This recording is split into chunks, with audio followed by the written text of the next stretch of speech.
여러분 지금은 고인이 된 한때 세계 최고의 팝 가수 마이클 잭슨을 여러분 알 것입니다. 그는 지금까지 1000만 장 이상의 음반을 팔았고요. 그 수익만 해도 288억 원어치나 된다고 합니다. 그는 무대에 설 때만 해도 정말 신들린 것처럼 자중을 압도하며 회중들을 흥분시키는 아주 놀라운 능력을 갖고 있던 가수였습니다. 그러나 그가 공연이 끝나고 관객들이 다 떠나버린 빈 무대에 서서 그는 고독한 눈물을 한없이 흘리고 흘렸다라고 고백합니다. 그의 웃음은 돈을 벌기 위한 위선이었고 그의 광란은 자신을 이기지 못하는 그 불행한 몸부림이었다고 그는 고백하면서 어느 날도 무대 뒤에서 슬퍼 앉아 있는데 그 무대를 청소하고 있는 청소부가 지나가면서 그에게 조용히 속삭였다고 합니다. 돈은 인간을 파멸시킬 뿐 소망을 주지 못합니다. 진정코 당신이 참 기쁨을 얻으려면 주 예수를 영접하십시오. 마이클 잭슨은 그 고독함 속에 그 말씀이 계신 가슴에 와닿는 거예요. 내가 지금 기쁘지 못하는 것, 욕망을 쫓아 지금까지 달려왔는데 이처럼 기쁘지 못한 것은, 이 헛한 것은 무슨 이유인가 한참을 생각하던 중에 들려오는 그 음성이 마치 주님의 음성처럼 들렸습니다. 그래서 그는 교회를 찾아가서 문을 두드려 주 앞에 무릎을 꿇고 나왔다라고 하는 거예요. 그때 그곳에서 진정한 화평과 소망과 기쁨과 승리를 경험했노라고 그가 죽기 전에 그렇게 고백한 것을 읽은 적이 있습니다. 여러분, 우리 모두는 주님 안에 있을 때 기뻐하는 줄로 믿습니다. 맞습니까? 주님 안에 있을 때 기쁘십니까? 아멘. 자, 그렇다면 질문 하나 할게요. 주님은 언제 기쁘실까요? 우리는 주님 안에 있을 때 기쁘시고, 그렇다면 주님은 언제 기뻐하실까? 주일을 열심히 하면 기뻐하실까요? 아니면 전도를 정말로 열심히 하면 기뻐하실까? 헌금을 많이 하면 기뻐하실까요? 아니면 우리가 예배를 드리되 열과 성의를 다해서 예배하는 것을 기뻐하실까?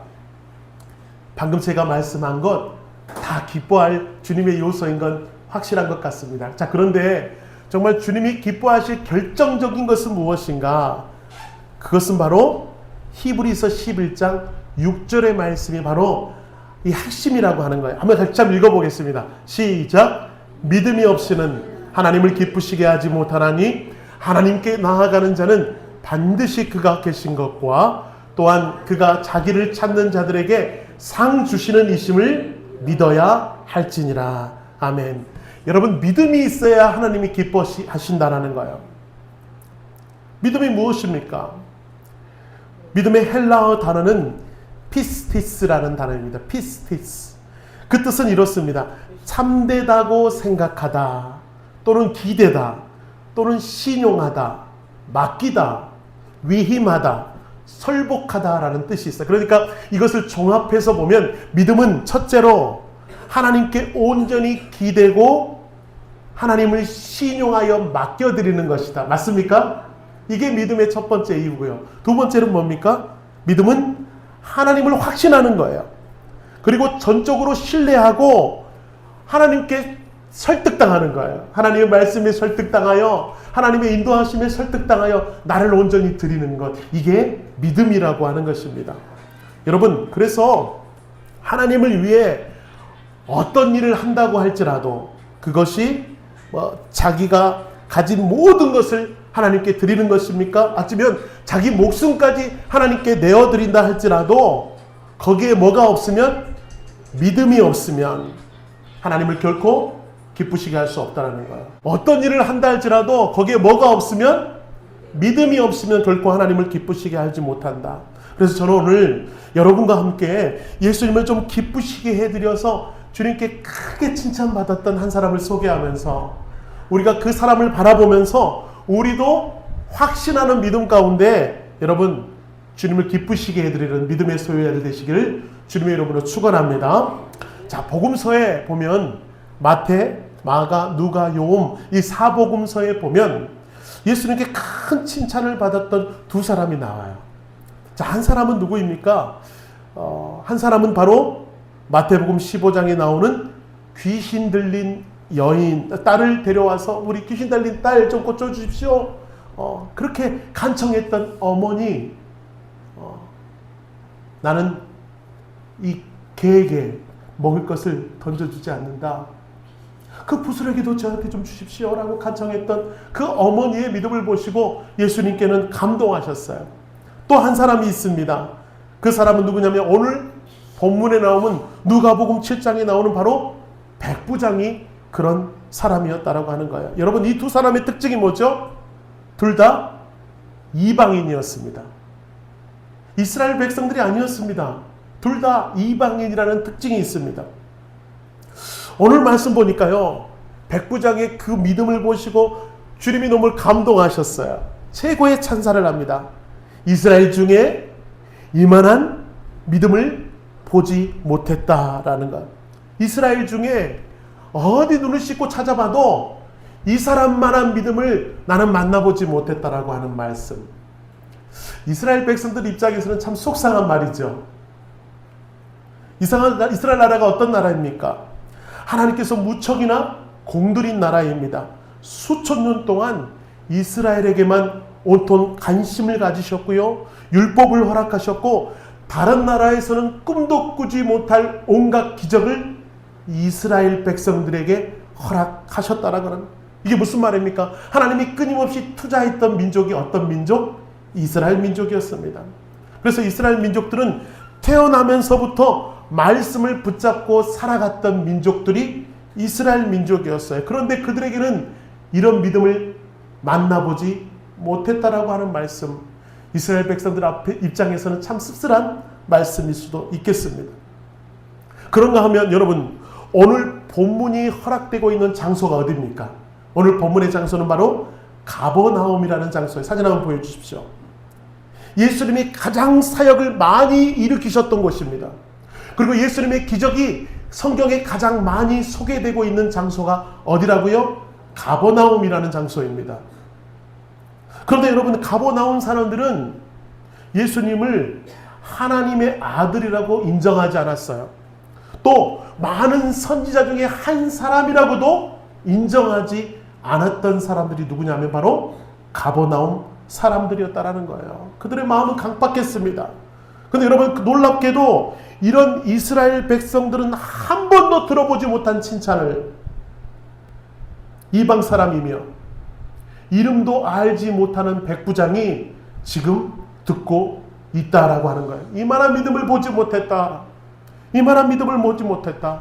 정말 놀라운 칭찬일 수밖에 없습니다.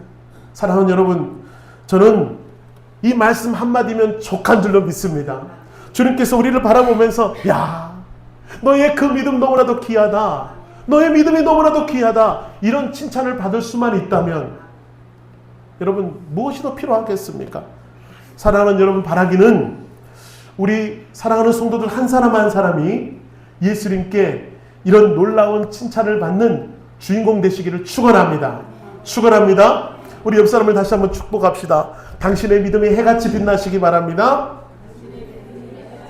당신의 믿음이 주님을 감동시키시기 바랍니다. 할렐루야. 우리 모두가 그런 믿음의 소유자 되시기를 축원합니다. 오늘 본문에서 참 우리가 눈여겨봐야 할 사람이 있다고 말씀드렸죠. 그게 누구라고요? 백부장. 이름은 소개되지 않고 있습니다. 자, 그 백부장이 누구인가 먼저 한번 살펴보는데, 이 사람 보통 사람이 아니더라고요. 여러분, 백부장은 백인으로 구성된 부대의 대장입니다. 그러니까 100명을 거느리는 사람이에요. 백부장. 자, 1000명을 거느리는 사람을 뭐라고 불렀죠? 천부장. 네. 이 백부장들은요, 로마 군대의 엘리트 집단이었습니다.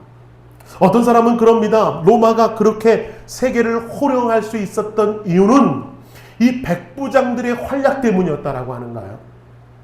이 백부장은 여러분 15년 이상 군복무를 한 사람들 중에 특별히 공을 많이 세운 사람들을 뽑는데요, 위에서 높은 사람이 그 사람에게 직위를 내리는 것이 아니라 자기들끼리 투표를 해서 백부장을 뽑는데요. 그러니까 전투력도 보고요, 리더십도 보고 그의 성품을 봐서 야, 이 사람은 정말로 백부장으로 삼을 만한 사람이다라고 자기들끼리 투표를 해서 한 사람을 선정하고 그 사람을 높은 사람이 임명한다라는 거예요. 여러분, 백부장 되기가 쉽습니까? 어렵습니까? 결코 쉽지 않습니다. 저 같으면 거기에 제 이름을 적었기 때문에 그래요. 그 사람 중에 특별히 백부장이 된다는 것은 놀라운 특권을 가진 사람이며 권력을 쥘 수밖에 없는 놀라운 리더십을 갖는 사람입니다. 그리고 지금 백부장이 있는 이곳이 어디입니까? 로마의 식민지입니다. 말씀을 묵상하던 중에 마침 금요일이 여러분 광복 80주년이었어요. 여러분 그날을 어떻게 보냈습니까? 태극기 좀 거셨나요? 저는 태극기 아무리 찾아봐도 없더라고요. 그래서 제 마음의 태극기로 하나님 앞에 올려드렸습니다. 너무 감사한 마음으로. 예, 여러분 참 이런 예를 들어서 죄송한데 그 사람이 얼마나 대단한 사람인가 묵상하던 중에 번뜩 그런 마음이 들더라고요. 여러분 일제강점기 때 일본 순사가 얼마나 두려운 존재였는지 여러분 아십니까?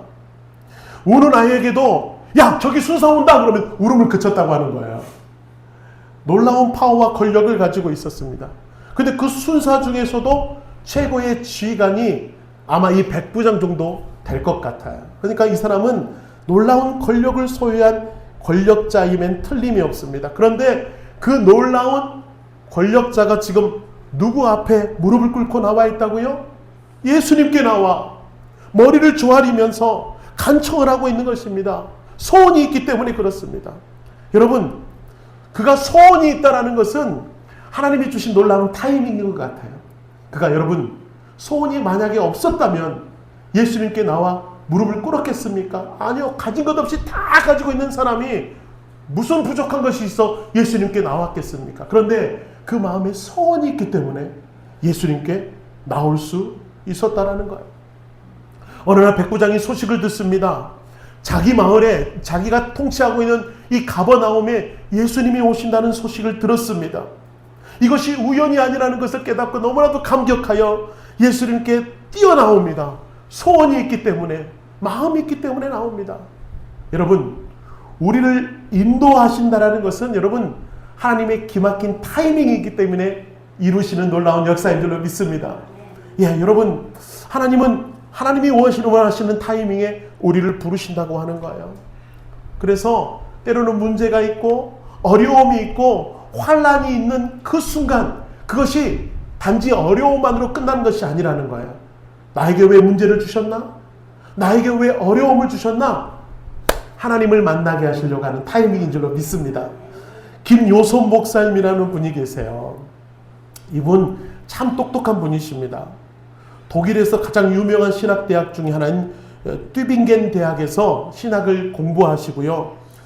그가 그 뛰어난 학문을 가지고 어디로 사역하러 갔냐면 전라남도 영암에 있는 나완자촌의 여호교회에서 10년간 목회하시다가 이 사전에 보시다시피 지금은 현재 중국의 오지에 있는 나완자들만 모여있는 그곳에 가서 선교를 하고 계시는 김요섭 목사님, 모자 쓰고 있는 그 사람들 그 중간에 계시는 그 머리 하얀 분이 바로 김요섭 목사님이십니다. 김요섭 목사님이 독일에서 막 공부하고 한국에 입국하여서 기도하던 중에 하나님, 제가 어디에 사역하면 좋을까요? 그래서 고민하고 있던 중에 같이 공부하던 교수님이 찾아오셔서 야, 너 문둥이 마을에 가서 목회해라. 그런 말씀을 듣고 정말 순종하여서 문둥이들이 있는 그 마을에 가서 목회를 합니다. 처음 목회를 시작할 때는 마음이 너무 어려웠어요. 왜요? 유호까지 갔다 와서 대학에서 정말 독일에서 유명한 신학대학을 공부하고 최고의 학문을 공부한 자기 입장에서는 하나님께 못마땅한 거예요. 하나님, 수많은 목회지 중 왜 하필이면 이 문둥이 마을로 보내셨습니까? 근데 그 생각이 첫 번째 예배를 드리고서 깨져버렸다고 하는 것이요.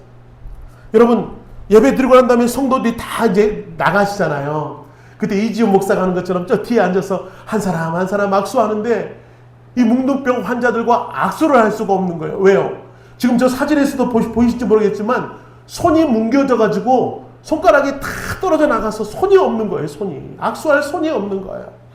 그런데 여러분, 손이 없는 그들이 뭐라고 고백한 줄 아십니까? 하나님을 원망하는 것이 아니라 이 병 때문에 누구를 만났다고요? 하나님을 만났으니 이 병은 축복입니다. 이 병은 축복입니다. 그렇게 고백하는 이 환자들의 고백을 듣고 이 목사님 마음이 무너졌습니다. 그곳에서 예수님을 만났기 때문에 그렇습니다. 그래서 이분은 평생토록 이 나환자들을 섬기며 순교하겠노라고 고백하는 그런 목사님이시라고 하는 거예요.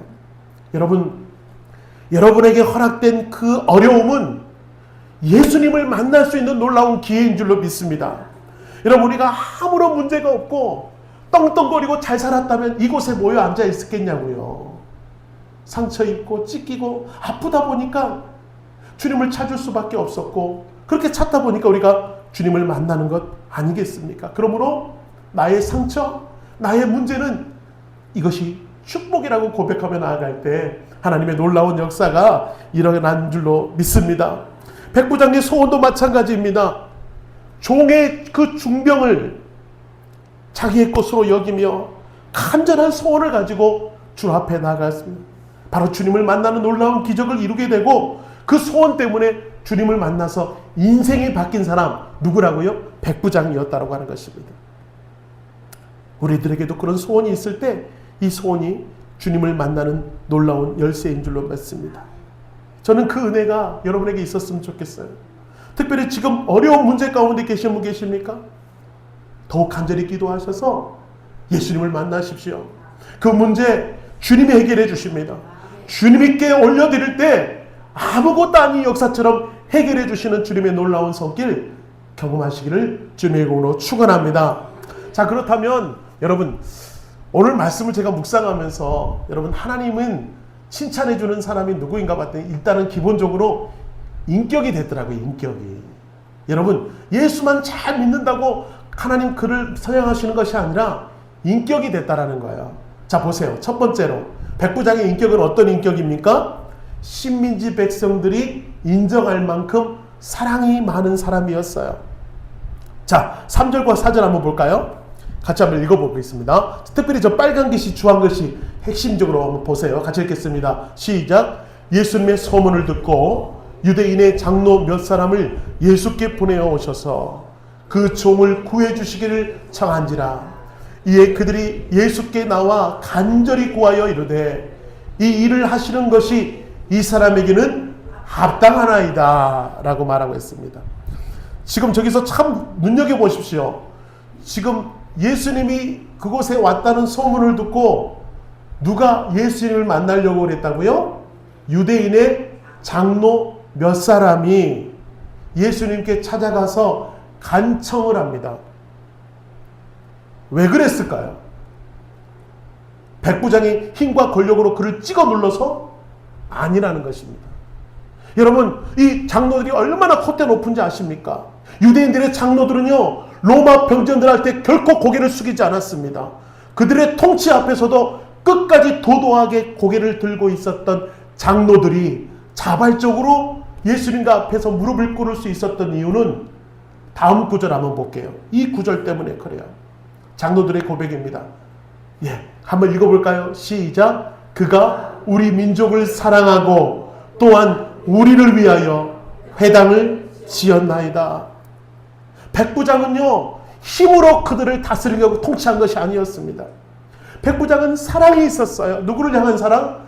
자기가 비록 통치하는 이스라엘이지만 그 이스라엘 백성들을 향한 궁일한 사랑이 있었고, 그들의 필요를 알아서 늘 그 필요를 채우려고 노력했던 사람이 누구였다? 백부장들이었다. 그 백부장이었다. 그래서 장로들이 자발적으로 이 백부장의 그 귀한 마음을 알아 백부장의 종이 아프다는 소식을 듣고 지금 누구 앞에 무릎을 꿇습니까? 예수님 앞에 자발적으로 무릎을 꿇고 있는 거예요. 저 백부장 종이 아프다고 하니 주님, 그 사랑의 백부장 그들의 소원을 좀 들어주십시오 라고 하는 것입니다. 이 본문을 이해하기 위해서 떠오르는 영화가 하나 있습니다. 그것은 바로 여러분 잘 아시는 신들러 리스트라고 하는 거예요. 독일의 사업가 신들러는 유대인들을 구하기 위해서 자신의 공장에 취직을 시킵니다. 600만 명의 유대인들이 죽어나가는 그때 여러분, 신들러의 공장에서 일하는 모든 사람들은 다 구원을 받았습니다. 죽임을 당하지 않았습니다.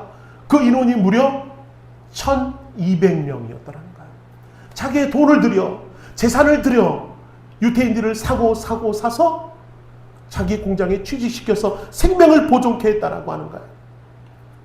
나중에 독일이 패전하고 이번에는 유대인들이 쉰들러를 지키기 위해서 유대인들이 쉰들러에게 끼워준 반지에 이렇게 적혀 있습니다. 하나의 생명을 구하는 자는 세상을 구하는 것이다. 이게 쉰들러였다라는 것입니다. 그 사랑의 마음, 그 마음에 감동해서 유대인들이 자발적으로 그에게 아름다운 선물을 전하며 모두가 다 그의 사랑 앞에 기뻐했다라고 하는 거예요. 오늘 유대인들의 대표 장로들이 바로 그 마음입니다. 백부장에게 고마운 마음이 있어서 그 백부장의 종의 아픔을 예수님께 가지고 왔던 그 따뜻한 마음, 백부장의 그 사랑의 마음, 그들에게까지 전달된 것 아니겠습니까? 자, 두 번째로 백부장의 인격은 또 어땠나 보면요, 두 번째로 하나님을 알았던 겸손의 사람이었습니다. 백부장은 권위 있는 자리였습니다. 그런데 그 자리에 있었음에도 불구하고 백부장은 하나님을 알았고 하나님 앞에 겸손하게 무릎을 꿇을 수 있었던 사람이었습니다. 그 증거가 무엇입니까? 여러분, 지금 백부장의 자식이 아픈 것입니까? 아니죠. 백부장의 아내가 지금 아파하고 있습니까? 아니죠. 여러분, 지금 자신의 종이 아픈 것 때문에 예수님께 무릎을 꿇는다? 참 어려운 일입니다. 그 당시 종들은 여러분, 개, 돼지만도 못한 취급을 받았습니다. 돈으로 사고 팔았습니다. 죽여도 어떠한 법적 조치도 받지 않았던 때에 그 종 때문에 그렇게 권력 있고 힘이 센 로마의 장교가 식민지의 젊은 남자에게, 그것도 자기 유대인들에게 따돌림 받는 그 예수님께 무릎을 꿇는다? 결코 쉽지 않은 모습이었습니다. 왜요? 우리는 조금만 권력이 있으면, 조금만 재물이 있으면 여러분 갑질을 못해서 몸부림을 칩니다. 땅콩 회항 사건 아시죠?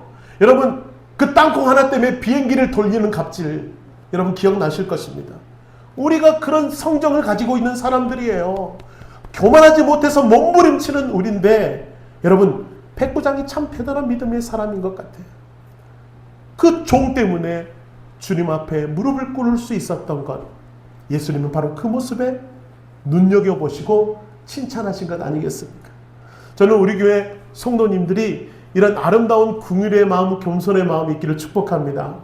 어려운 자들을 위해 함께 눈물을 흘릴 줄 알고 상처 입은 자들의 마음을 품고 함께 눈물을 줄 아는 그런 긍휼의 사람들이 되셔서 결국 여러분, 사람들에게 인정받고 칭찬받으면요, 하나님께 인정받고 칭찬받는 건 자연스럽게 이루어지더라고요. 여러분, 약자들을 보살펴주면 하나님께서 우리를 보살펴 주는 줄로 믿습니다. 그러므로 늘 어려운 자들을 돌보시고, 지금 병원에 누워있는 우리 권사님을 위해서 중보하시고, 그렇죠? 예, 지금 상처 입은 영혼들을 위하여 함께 긍휼의 마음으로 나아갈 때 주님의 긍휼이 우리에게 허락되신 줄로 믿습니다. 아멘. 자, 이제 마지막으로 함께 향해 달려가고 있는데 정말 중요한 하이라이트를 좀 봐야 되겠습니다. 예수님이 이 백부장의 모습에 완전히 마음에 들었던, 그래서 마음에 들어서 감동받아서 예수님이 뭐라고 말해요? 야, 그러면 내가 너희 집에 가서 그 종을 고쳐주겠다 말했습니다. 그때 백부장이 갑자기 예수님의 앞을 착 가로막으면서 이 멋있는 말을 하는 거예요. 참 멋있는 고백입니다. 우리 6절부터 8절 같이 읽겠습니다. 시작. 주여, 수고하지 마옵소서. 내 집에 들어오심을 나는 감당하지 못하겠나이다. 그러므로 내가 주께 나아가기도 감당하지 못할 줄 알았나이다. 말씀만 하사 내 하인을 낫게 하소서. 나도 남의 수하에 든 사람이요 내 아래에도 병사가 있으니 이더러 가라 하면 가고 저더러 오라 하면 오고 네, 좋도록 이것을 하라 하면 하나이다. 아멘. 누구의 고백입니까? 백부장의 고백. 참 믿음의 고백, 놀라운 고백입니다. 이 고백 속에서 두 가지 중요한 핵심이 있네요. 첫째는 무엇입니까? 백부장은 겸손에서 나오는 믿음이 있다라고 하는 거예요. 뭐에서 나오는 믿음? 겸손에서 나오는 믿음이 있다. 여러분, 자기 집에 들어오심을 나는 감당하지 못하겠나이다. 자기 집이 누추하다라고 표현하는 거예요. 여러분, 백부장이 어떤 사람이라고요? 그 동네에서 제일 힘이 센 사람이라는 거야.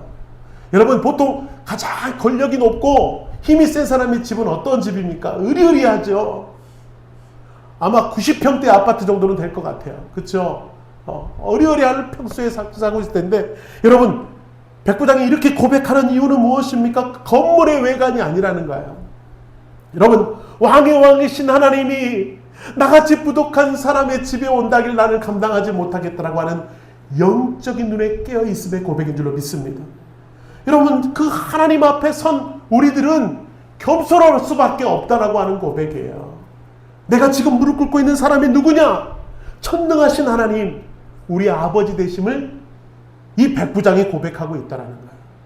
참 놀라운 영적인 고백 아닙니까? 이 영적인 고백이 우리에게 살아있기를 바랍니다. 지금 우리는 누구 앞에 서 있습니까? 거룩하신 하나님 임재 앞에 서 있습니다. 우리는 우리의 모든 삶이 주님 앞에 서 있음을 깨달아 늘 주 앞에 겸손하게 마음을 들이며 주님 앞에 무릎을 꿇을 줄 아는 사람, 하나님이 그 사람을 칭찬하시고 사용하신다라고 하는 거예요. 지금 백부장의 고백이 그렇다는 거예요. 그 영광스러운 주님, 우리 집에 모시기에도 저는 감당하지 못하고 제가 감히 주 앞에 서기에도 저는 부족한 사람입니다. 이 놀라운 고백이 우리에게 있을 때 거기에 생명이 있다라고 하는 거예요. 자, 두 번째로 백부장의 고백은 어떤 고백입니까? 확실한 믿음의 소유자였음을 우리는 기억할 수가 있습니다. 자, 7절 하반부의 말씀 보십시오. 7절 하반절, 자, 같이 읽겠습니다. 시작.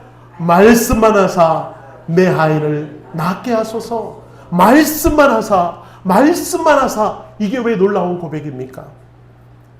당시에 예수님과 함께 하던 사람들은요, 예수님이 손을 대야 낫는다고 생각을 했습니다. 예수님이 손을 대야 기적이 나타나고요, 예수님이 찾아오셔서 눈과 눈을 마주치며 말씀해 주셔야 병이 낫고 회복되고 치유된다라고 생각을 했습니다. 심지어 예수님의 제자들도, 여러분, 주님 오셔서 죽어가는 누구를 낫게 해주십시오. 예수님 저희 집에 오셔서 우리 장모를 위해서 좀 기도해 주십시오.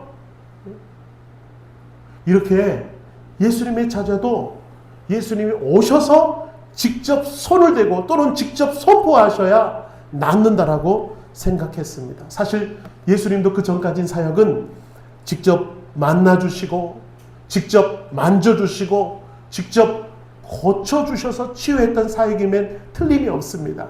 자, 그런데 여러분, 그렇게 만나주셔야 치유되고 만져주셔야 치유되는 그 상황 가운데서 백부장의 고백은 뭐라고요? 찾아오실 필요도 없습니다. 주님, 말씀 한마디면 족한 줄로 믿습니다.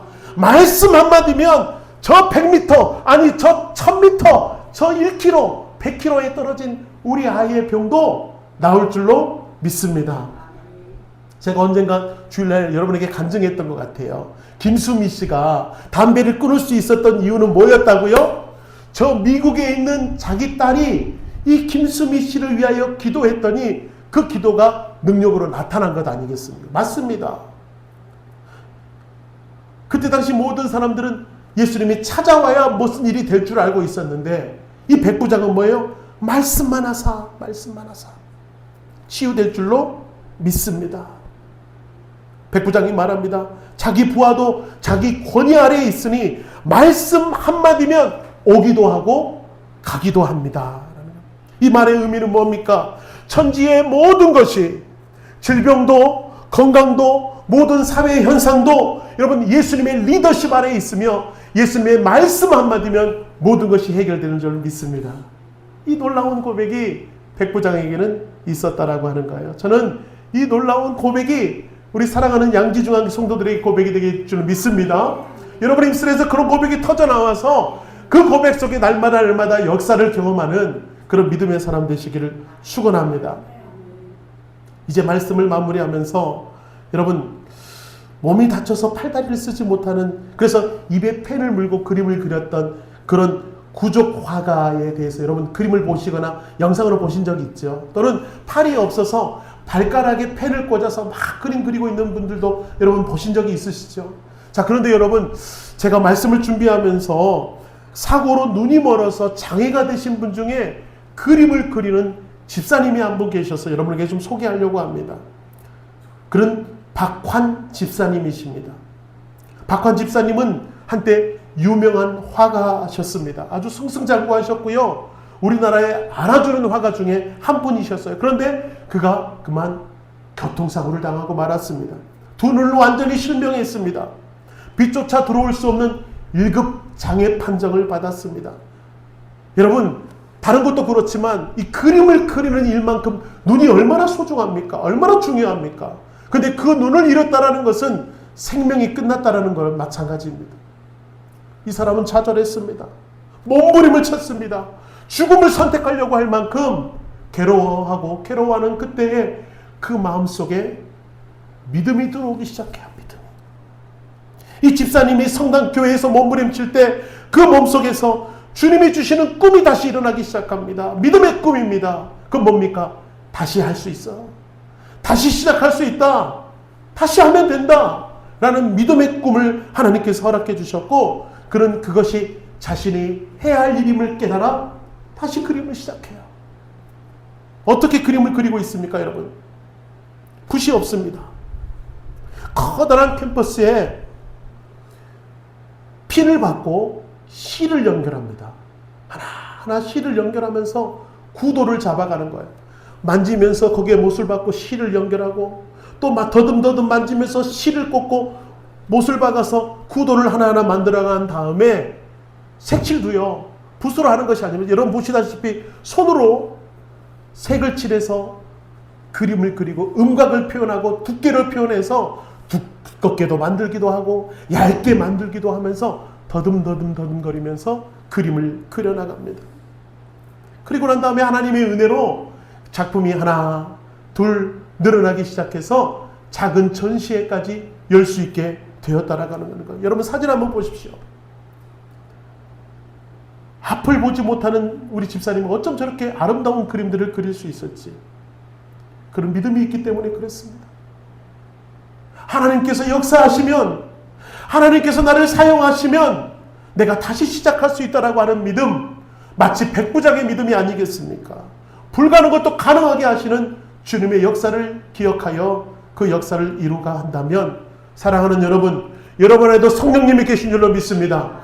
여러분 안에 성령께서 역사하신 줄로 믿습니다. 그러므로 크게 선포하시고 믿음을 선포하시고 할 수 있다라고 담대하게 선포하셔서 의심이 없는 믿음으로, 깨끗한 믿음으로 주님 앞에 아름답게 쓰임마다 놀라운 기적과 기적을 일으키시는 아름다운 양지주교의 성도들 되시기를 주님의 이름으로 축원합니다.